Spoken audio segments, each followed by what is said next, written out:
Graph the solution set to the absolute value of 4 minus x is less than or equal to 3, and express it in interval notation. Again, we're going to start by solving the corresponding equation. The absolute value of 4 minus x is equal to 3, because solving this is going to give us the endpoints of the interval for the number line that we can graph.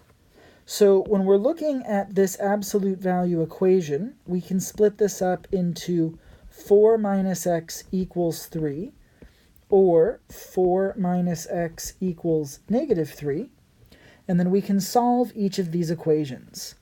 First, I'm going to subtract 4 from both sides.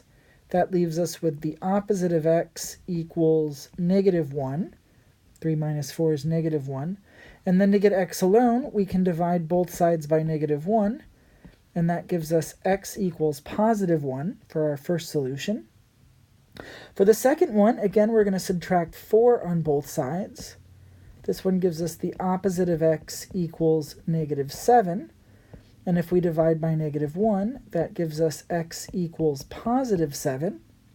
So the solutions to the equation are x equals 1 and x equals 7. So we are going to start by plotting those on the number line. Now we're going to use closed circles because the inequality said that it is allowed to be equal. So that means that this equation gives us solutions, and these are actual solutions. So when we plot these at 1 and 7, we're going to have closed circles. And then because the absolute value is less than or equal to 3, we know that that means we want the distance to be small, and so that means we need to stay inside. So we're going to shade the inside part of this number line. And so what that means is that our solution is given by bracket 1, comma 7 bracket. And that ends up being our answer. Once we get practice with these and we know what we're doing, they're actually fairly simple steps. We need to change it from an inequality to an equation.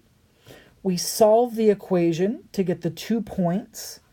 We plot the points on the number line using open or closed circles, depending on whether or not it's allowed to be equal. And then we shade either the inside or the outside, depending on whether the inequality is a greater than or a less than. So even though we do have to do some calculations when we're doing this first step, the decisions that we're making as far as open circles versus closed circles and shading the inside or the outside really aren't that complicated as far as decisions go. We just have to make sure that we understand the rules properly.